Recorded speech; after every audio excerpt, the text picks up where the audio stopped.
Yo, what's happening, world? Name's Raheem Flowers. I normally don't even do videos like this, but you know, I've just been sitting here and I've just been reflecting on my life and everything that's been transpiring from 2013 to now-ish. I'm gonna be real with you. For the longest, for 5 years, I feel like I've been just caught in limbo, like in some form of purgatory, so to speak, where it's just been like this major blockade in my life, and I just been stagnant. That's the shit that made me depressed for so long. But then I started to watch channels on YouTube like Big Think. I would listen to my man Brother Kel. I would listen to College. I would watch videos from a guru from India named Osho. And I'm gonna send you links to everybody's channel that I'm referring to as well. I've been talking to my British homie overseas named Daniel, who I also is gonna be a part of my endeavors, my website. You know, I've been reading books and I need to get back into meditating. I mean, truthfully speaking, I think to myself what, you know, the monks do when they're in the mountains, and they just pretty much just like they go through a detoxing session. It's like a detoxing process they go through, so they clear their mind of any urges, any vices, or any bad vibes that they feel their aura is emitting.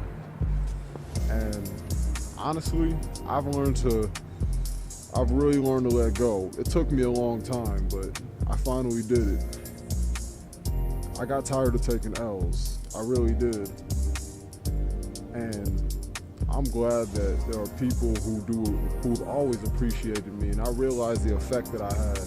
But, you know, I'm gonna be honest with you, my boy, my homie, Kamani, I made a promise to him when I was 17. We were both 17 going on 18. This was in 2010. And he's an incredible rapper and MC, and he's a great man. But it's unfortunate that he was a victim of a circumstance. When you grow up in an area, when you're from an area in Chicago, one of the roughest areas in America, like Cabrini Green, I mean, shit. And I normally wouldn't, I'm not gonna put his business out there. I ain't gonna say too much, but I just want to give a little quick background and all that. Like, that's the type of person my homie was. Like, he's been through a lot in his life, and he has impacted me in many ways. And I've referenced him in one of my videos back in fall. And, you know, honestly, I think to myself, even when I watch brothers like College, I'll be honest, College reminds me of myself, and he reminds me of my homie, Kamani. Like, so to be real, it's like, it's refreshing listening to a young brother like him. He's only like 2 years younger than me. I'm gonna be 26 next week. Next Sunday, like the Sunday after Easter. Not this upcoming Sunday, Sunday after Easter. And interestingly enough, my birthday lands on the day where they celebrate Buddha's birthday in Japan, and I was talking about meditating like the monks do in the mountains, and that's what is ironic about it. I'm just spitting random facts, and I'm just thinking about where my life is heading now that I'm gonna be 4 years away from 30, you know? I'm glad that I've been working at my goal. And I even thought about a video that I was watching with College where he was talking about manifesting your goals, and you gotta write them down, because that's the same way that they write laws. That's the same way that they wrote the Quran. That's the same way they wrote the Four Nobles. That's the same way that they wrote the Bible. That's the same way that they wrote the Talmud. And you know the jewels are always in the cut. Speaking of which, if anybody's familiar, if anybody's been keeping up with Bill Cosby's case, I got some links and some leads from Brother Kel, if you got him on Facebook, and he was talking about how Bill Cosby, like one of the, I think it's like the attorney or the judge is like some Jewish guy who's basically trying to, like, he's really putting an iron grip and making Bill feel the pressure. Now, my thing is this.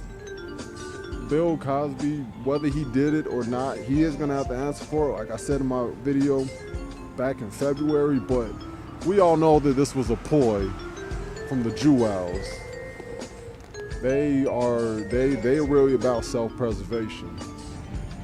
They apply those laws of nature, and they make sure that they said never again to the Holocaust. They don't ever want to go through any form of deprivation, economically, not physically, psychologically, nothing.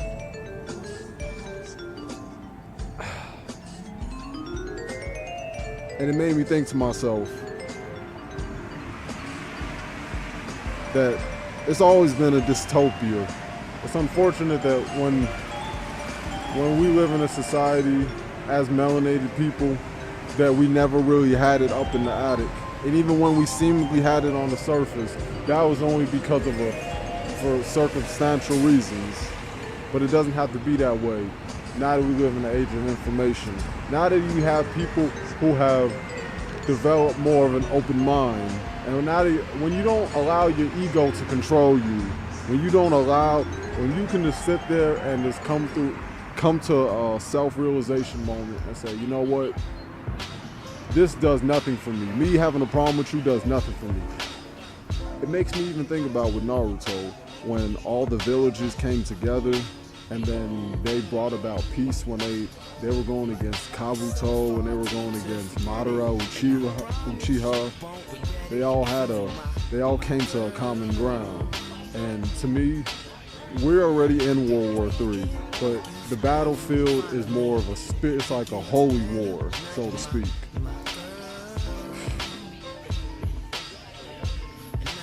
I mean, why do you think that trolling has become so prominent?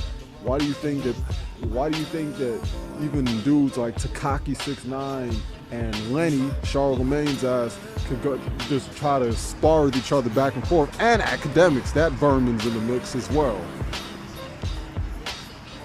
And they know this, man.